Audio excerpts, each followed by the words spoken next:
Bismillahirrahmanirrahim. Assalamualaikum warahmatullahi wabarakatuh.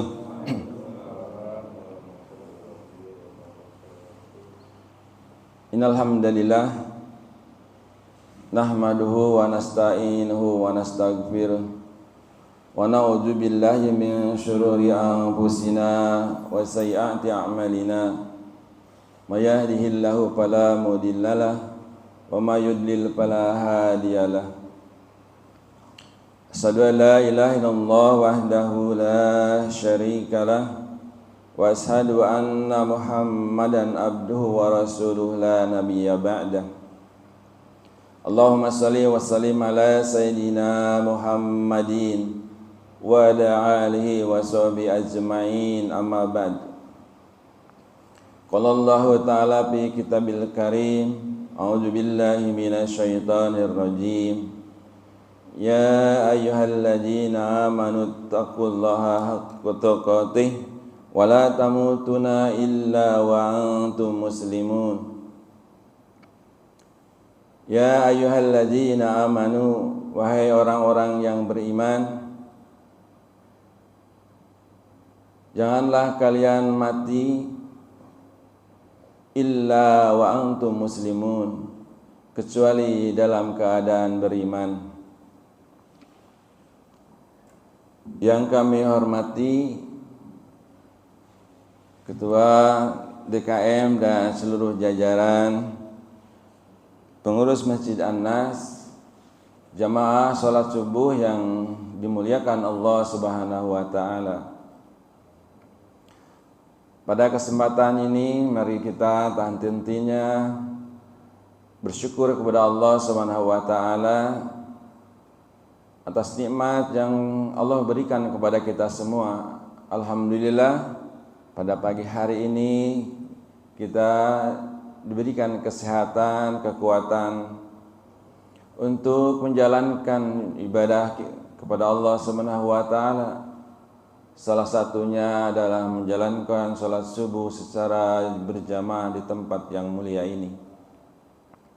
Kita mendoakan kepada saudara-saudara kita yang masih belum dapat melaksanakan sholat secara berjamaah di masjid-masjid. Mudah-mudahan di waktu-waktu yang lain mereka juga dapat melaksanakannya seperti yang dicontohkan oleh Rasulullah Sallallahu Alaihi Wasallam dan para sahabatnya dan ulama-ulama. Selawat serta salam mari kita selalu sanjungkan ke baginda Nabi Muhammad Sallallahu Alaihi Wasallam, manusia yang mulia yang membawa risalah. Mudah-mudahan kita dapat mengikuti sunnah-sunnahnya dan kelak kita mendapatkan syafaat di yaumil akhir.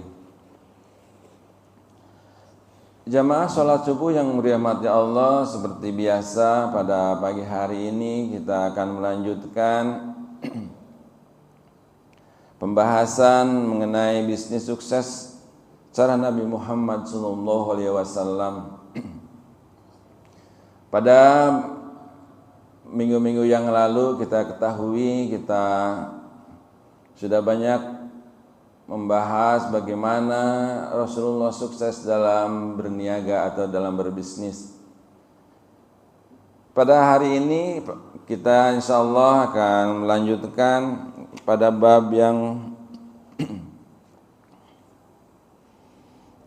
kelima, masih terkait dengan adab Rasulullah SAW dalam berbisnis. Kalau kemarin kita sudah membahasnya terkait dengan bagaimana Rasulullah berbisnis, adabnya seperti berpakaian yang rapi, kemudian tidak pelit atau tidak bakhil, kemudian santun dan ramah di dalam melayani para pelanggan kita. Dan pada pagi hari ini kita sedikit akan membahas mengenai memakai wangi-wangian. Kenapa begitu penting di dalam berbisnis memakai wangi-wangian? Tentu yang kita bahas ini agak sedikit berbeda dengan bisnis pada zaman atau yang berlaku saat ini. Karena pada saat ini dalam berusaha banyak caranya. Kalau zaman dulu yang kita bahas ini adalah berbisnis yang langsung berhadapan dengan para pelanggan atau dengan para konsumen kita. Tetapi saat ini banyak sekali cara-cara yang disebut dengan perdagangan online. Tidak perlu lagi hal-hal seperti yang kita bahas saat ini. Kita harus memakai wangi-wangian karena nggak perlu. Tetapi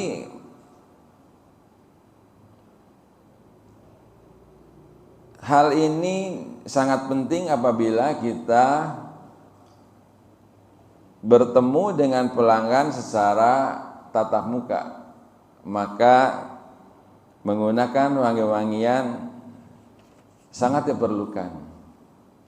Seperti halnya saja mungkin kita punya toko atau warung kecil-kecilan ya.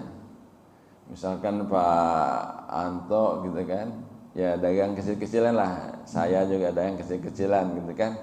Maka kita melayani pelanggan langsung atau konsumen langsung. Pada saat kita bertemu pelanggan itu, maka salah satunya kita akan berhadapan sangat dekat sekali.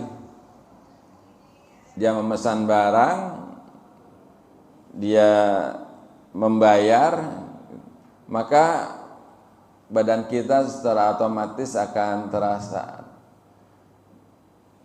Apakah badan kita ini bau seperti apa gitu. Oleh karena itu dengan wangi itu akan menambah semangat atau berhasrat untuk membeli di tempat kita menjadi nyaman. Wangi-wangian ini juga tidak saja terkait dengan badan kita, tapi juga terkait dengan tempat di mana kita berusaha. Walaupun tidak wangi tetapi mungkin bersih dan tidak mengeluarkan bau atau aroma yang tidak sedap. Apalagi tempat itu wangi yang meningkatkan gairah semangat untuk berbelanja di tempat itu. Salah satu contoh mungkin kita tidak menyadari ya. Kalau kita ke mall, dari jauh sudah merasakan wanginya roti boy ya. Ya kan? Roti boy itu serombak di seluruh mall. Jadi kita mengetahui di mana itu outlet roti boy itu gitu. Sehingga orang merasa tertarik dengan wangi tersebut. Oleh karena itu di dalam buku ini wangi-wangian menjadikan bagian dari cara Rasulullah berdagang. Rasulullah selalu menggunakan wangi-wangian seperti kita ketahui bahwa badan Rasulullah itu begitu wangi. Dari jauh saja sudah tercium wanginya. Sehingga dalam saat melayani para pelanggannya, justru pelanggannya merasa senang untuk bertransaksi dengan Rasulullah SAW, yang akhirnya Rasulullah SAW sukses di dalam melaksanakan perdagangannya atau berbisnisnya. Sebagaimana disampaikan oleh Rasulullah SAW, seorang muslim sejati ialah orang yang dapat memastikan orang lain selamat atau aman dari ucapannya dan perbuatannya. Hadis riwayat Bukhari dan Muslim. Jadi dengan kita berhadapan dengan konsumen itu, mereka tidak merasa terganggu. Justru mereka merasa tertarik dengan keberadaan diri kita, keberadaan tempat bekerja kita. Tidak salah kalau pada saat ini seperti kita ketahui bahwa di kantor-kantor kita seperti juga di masjid, ya kan, dengan adanya wangi maka di masjid menjadi nyaman untuk orang-orang beribadah. Seperti ketahui juga kita di dekat kipas angin dia pasangkan wangi-wangian. Nah, apabila kita bekerja diniatkan dengan melaksanakan sunnah Rasulullah SAW, maka adalah sebagian dari ibadah yang insya Allah mendapatkan pahalanya dengan mengikuti sunnah Rasulullah tersebut. Itu manfaat yang pertama.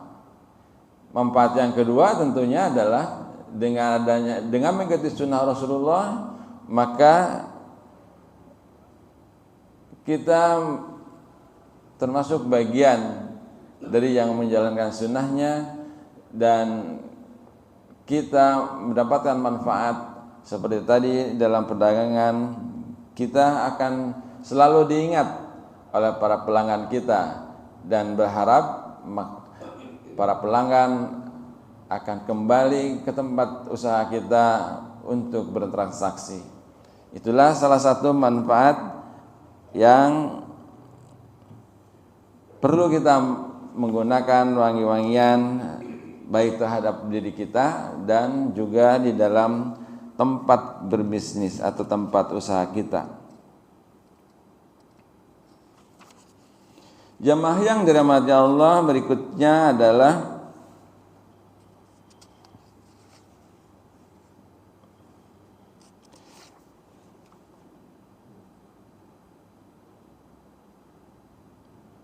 tidak berkata bohong. Kita ketahui bahwa Rasulullah SAW adalah yang seperti dibahas oleh Ustadz kita beberapa hari yang lalu, bahkan kemarin, bahwa Rasulullah SAW adalah orang yang sangat jujur, sidik, amanah, dan sebagainya. Salah satunya adalah Rasulullah SAW dalam berusaha tidak berbohong. Kenapa begitu penting di dalam kehidupan kita itu tidak berbohong, apalagi dalam berbisnis? Karena dengan mendapatkan hasil yang begitu berlimpah, keuntungan yang tinggi, tapi dengan berbohong, maka hasilnya sangat buruk sama sekali. Hasilnya tidak akan mendapatkan manfaat.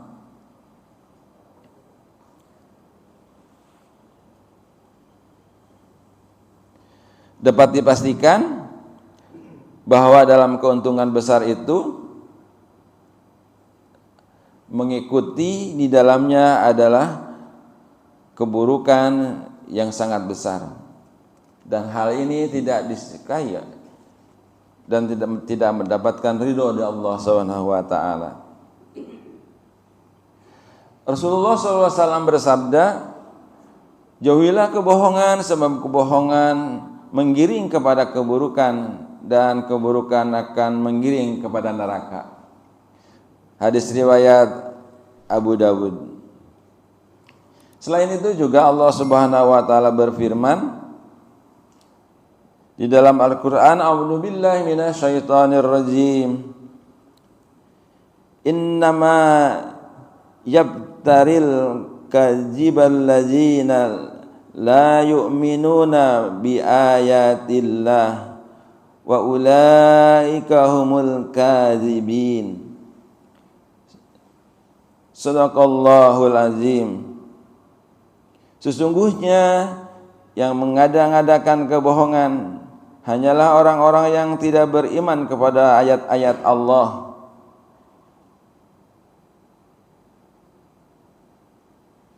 Jadi kita ketahui bahwa orang-orang yang mengadakan kebohongan berarti dia tidak beriman kepada ayat-ayat Allah.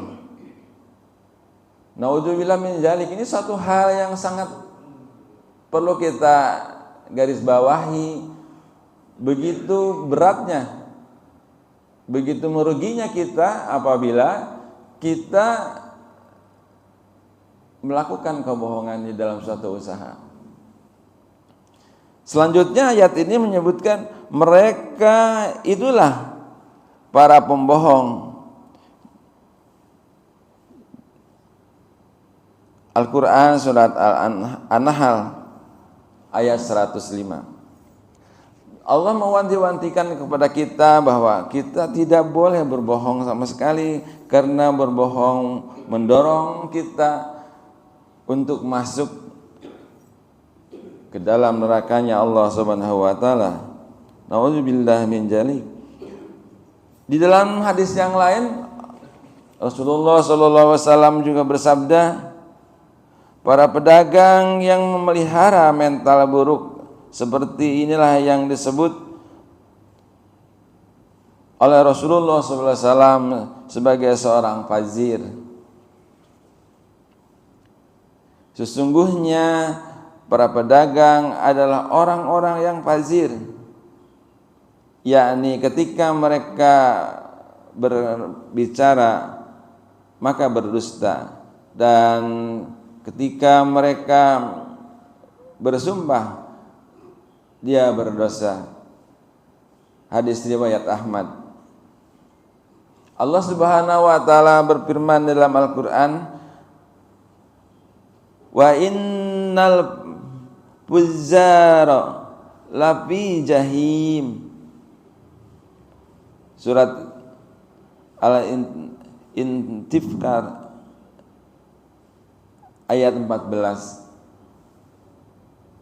Sesungguhnya orang-orang yang fajir, atau tadi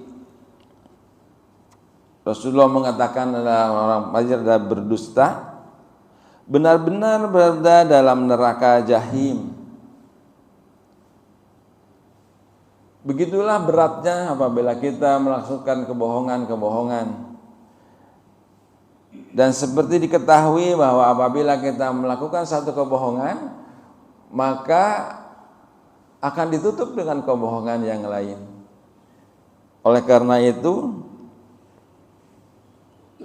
ayat yang depan tadi yang kita bacakan bahwa apabila sudah kita berbohong, sesungguhnya kita sedang memasukkan diri kita ke dalam neraka jahanam.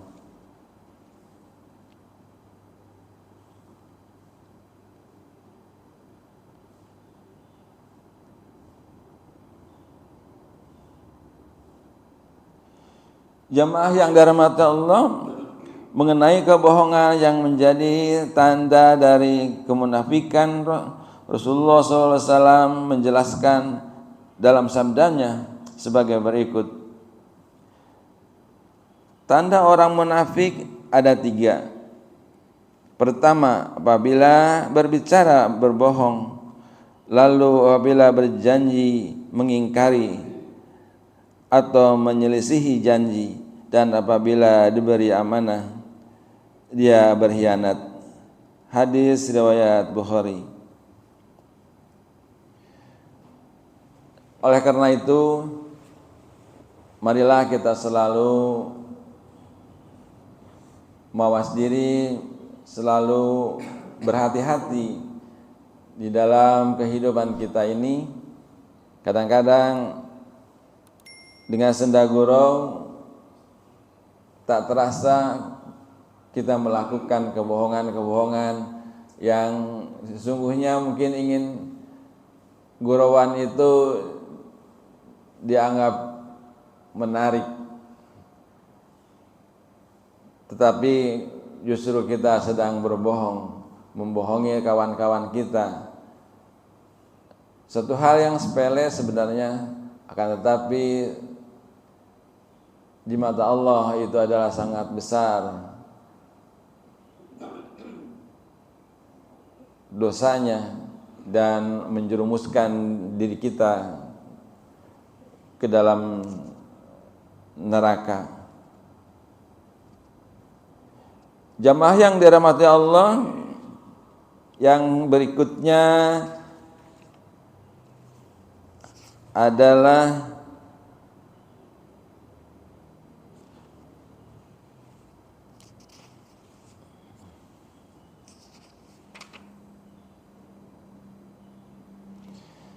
selalu tersenyum kepada pelanggan. Rasulullah SAW kita ketahui bahwa Rasulullah orang yang sangat lemah lembut. Rasulullah orang yang sangat penyabar. Rasulullah orang yang sangat santun. Oleh karena itu kepada siapapun Rasulullah selalu memberikan atau menampakkan dirinya dengan senyuman.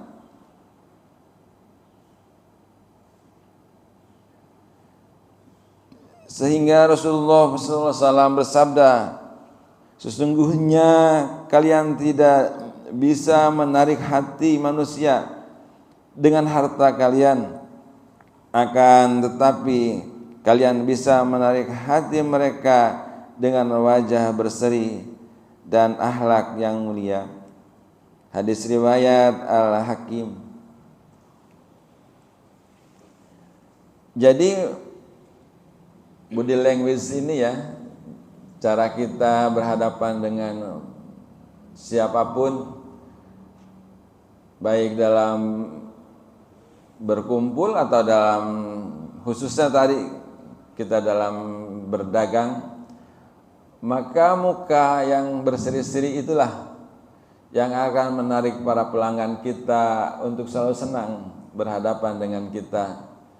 Dan tidak lain, diharapkan bahwa pelanggan atau customer kita bisa mencatat dan menjadi ketok tular suatu hal, konsep bisnis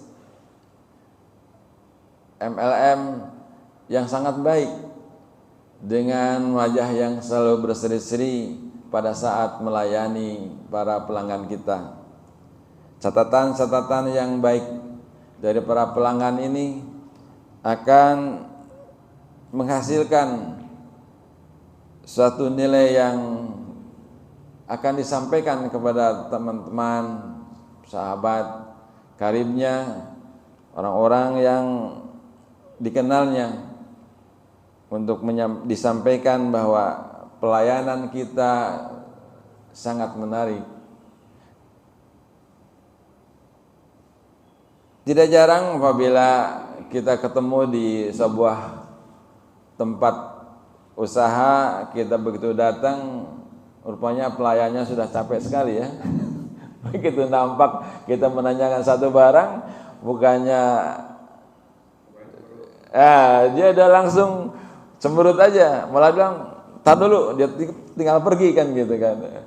Banyak sekali yang dilakukan seperti itu gitu. Jauh dari yang kita bahas di sini, bahwa begitu kita datang sudah disambut gitu kan, disambut dengan perkataan yang baik, dibuat pertanyaan yang sangat bagus. Bapak perlu apa gitu kan, Bapak apa yang diinginkan, dengan wajah yang sangat semeringah. Dan ini tidak sedikit ya, Banyak perusahaan-perusahaan yang saat ini sudah memahami, mungkin memahaminya bukan dari sini, tapi memahaminya dari teknik marketing. Tapi saya mengingatkan kembali pada saat ini dengan cara-cara yang sangat sederhana ini. Buku ini sangat simpel, tapi mari kita coba menggali bahwa apa yang kita sudah lakukan saat ini, barangkali di rumah sudah punya bisnis dan ada karyawan, tapi kita lupa karyawan kita karena mungkin dianggap bahwa usaha kita cuma kecil-kecilan gitu ya. Tidak membimbing bahwa kamu kalau menyampaikan, kalau melayani itu harus seperti apa. Kita tidak enak kan kalau misalkan ketemu terus cemberut, terus tunggu ya, dia didiamkan saja gitu kan. Padahal kita waktunya sangat sempit, memang pengen cepat dilayani. Semua pelanggan saya yakin bahwa orang yang datang, bahwa kita datang itu pengen menjadi nomor satu. Bahwa disampaikan ke orang-orang bahwa pelanggan itu adalah raja. Iya kan?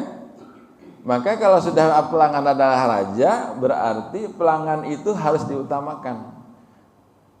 Harus diutamakan, harus dimuliakan, harus disegerakan cara pelayanannya karena dia sebagai raja. Ini satu hal yang mungkin banyak dilupakan oleh teman-teman kita di dalam berusaha. Dianggapnya bahwa orang datang ya seperti biasa aja. Begitu ketemu, oh itu mah biasalah gitu, nggak apa-apa, duduk dulu aja gitu kan. Nah itu sebaiknya setiap pelanggan yang hadir itu adalah raja, dia dimuliakan, dia disegerakan pelayanannya dan diberikan senyuman, keramahan yang begitu istimewa. Nah, orang-orang yang bisa menerapkan hal ini, suatu keyakinan bahwa usahanya akan terus maju, berkembang, meraih kesuksesan sebagaimana kesuksesan yang telah diperoleh oleh Rasulullah SAW, mencontohkan kepada kita semua bahwa bisnisnya selalu sukses. Jangankan bisnisnya selalu sukses, bahwa mengembangkan atau menyebarkan agama Islam juga seperti kita ketahui saat ini yang kita rasakan. Begitu suksesnya Rasulullah SAW di dalam 23 tahun seluruh dunia ini sudah mengenal agama Islam.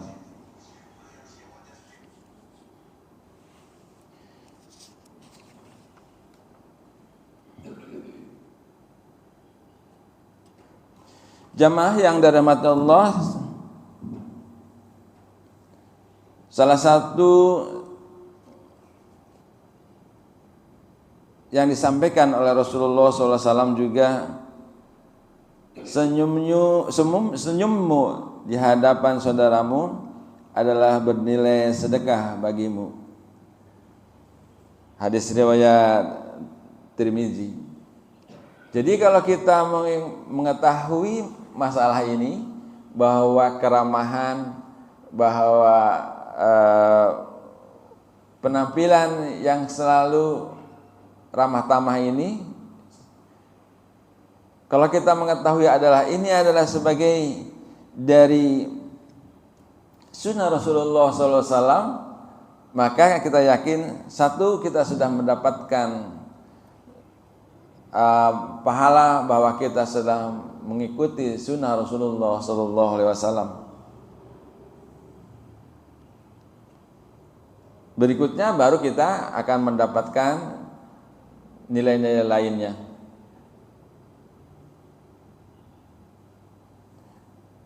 Dengan kita mengetahui bahwa ini adalah sunnah Rasul, bahwa tadi senyum merupakan sedekah bagimu, adalah suatu nilai yang sangat sederhana tapi bernilai baik di sisi Allah Subhanahu wa taala.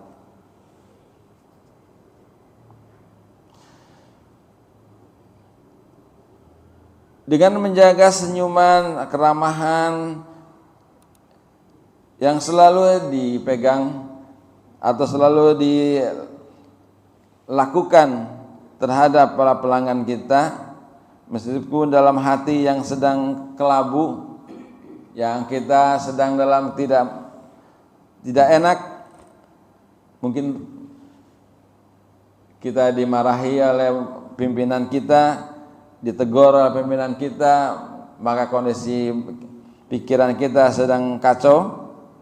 Akan tetapi strategi dalam melayani kepada pelanggan itu sangatlah diperlukan untuk selalu tetap prima, memberikan pelayanan senyuman kepada pelanggan itu seolah-olah kita tidak dalam keadaan susah atau dalam keadaan marah.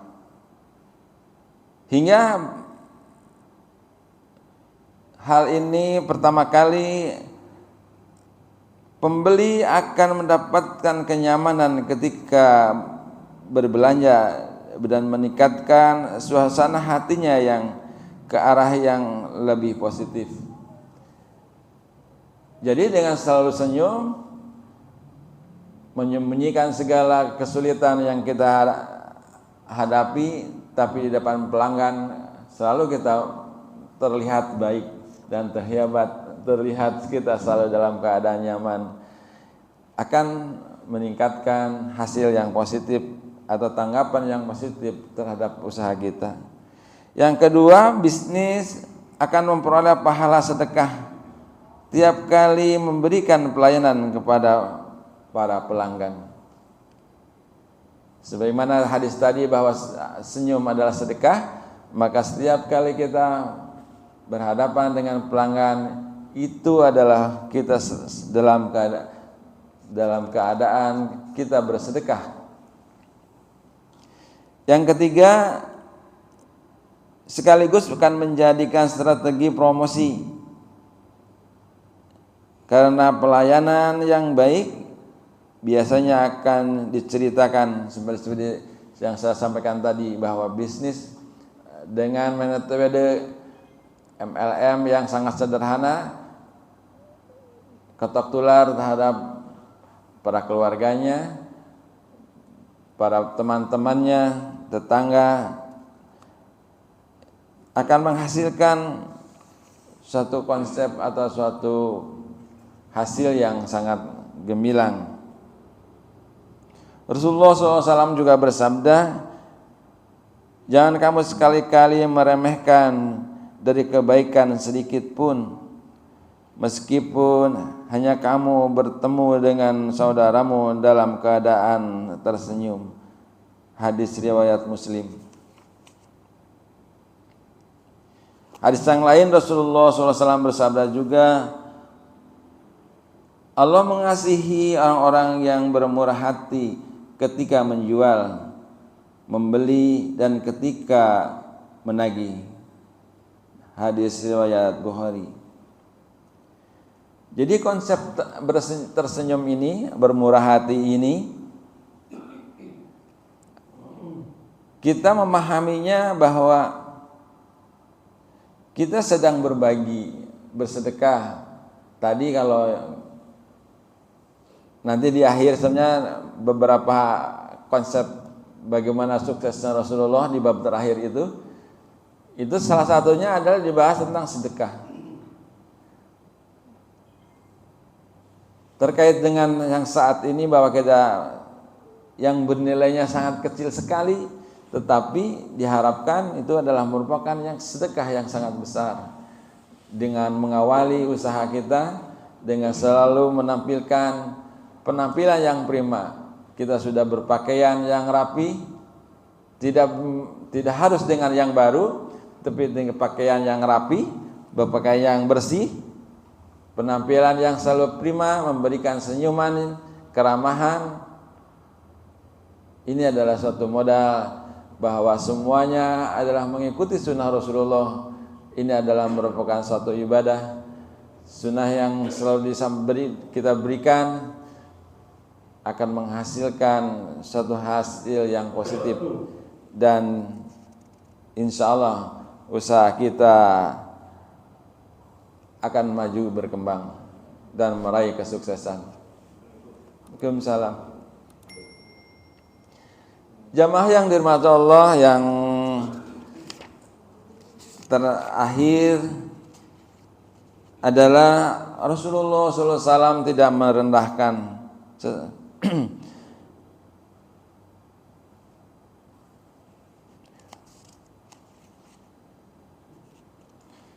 Rasulullah SAW bersabda, sombong adalah sikap menolak kebenaran dan meremehkan manusia.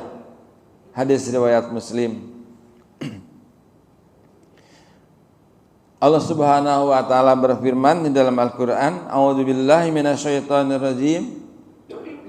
Ya ayyuhalladzina amanu la yaskhar qaumun min qaumi asa ayyakunu khairam minhum wala nisa'u min nisa'i asa ayyakunna khairam minhum.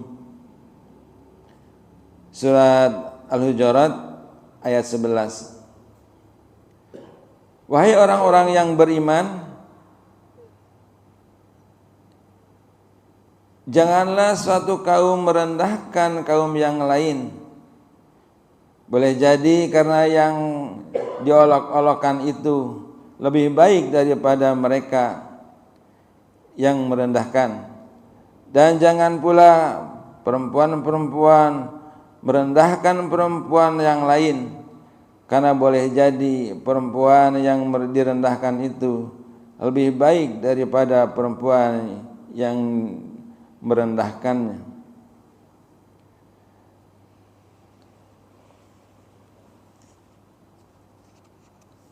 Jadi dengan sabdanya Rasulullah dan firman Allah Subhanahu wa taala yang kita bahas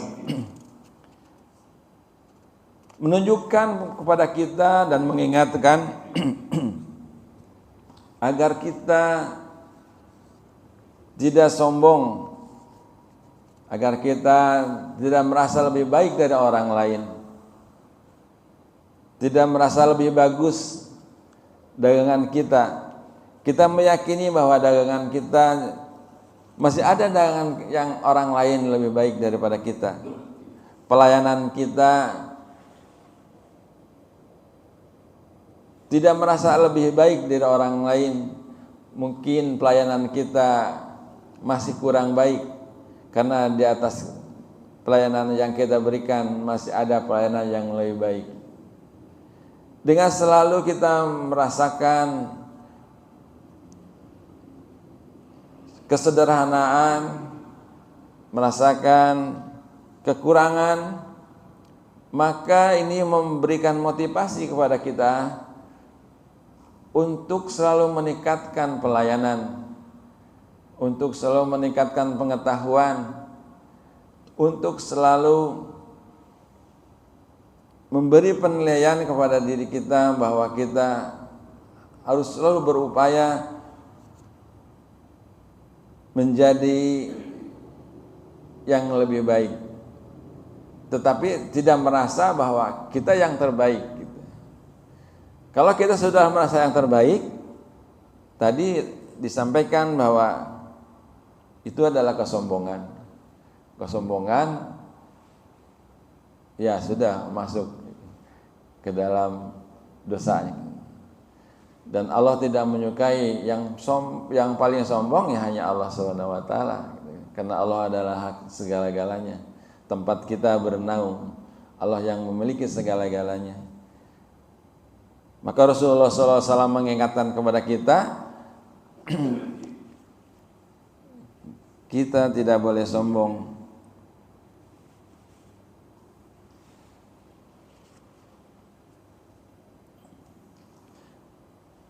Oleh karena itu, dengan meneladani Rasulullah SAW untuk tidak merendahkan orang lain, maka berarti ia telah melakukan dua hal. Pertama, bisnis itu telah mengusahakan pelayanan yang baik dalam menjalankan bisnis. Yang kedua, melaksanakan perintah Allah Subhanahu wa taala yang tentunya memiliki nilai pahala dan dapat menarik keberkahan dalam berbisnis kita. Dengan etika yang selalu mengikuti caranya Rasulullah SAW, berarti kita sudah melaksanakannya sunnahnya Rasulullah, dan ini adalah suatu pahala yang sangat baik sekali, dan insya Allah adalah usaha yang diberkahi. Allah Subhanahu wa taala insya Allah akan meridhoinya. Oleh karena itu, mari kita selalu meningkatkan pelayanan kita di dalam berbisnis, tapi juga jangan sekedar dalam melayani pelayanan dalam bisnis, bahwa sesungguhnya diri kita ini adalah satu dagangan, bahwa kemana saja kita pergi, maka diri kita sebenarnya akan dinilai orang lain. Apabila kita berdiri berjalan tegak gitu kan, mata muka menghadap ke atas gitu kan, kita kasar Sunda mah ngomongnya itu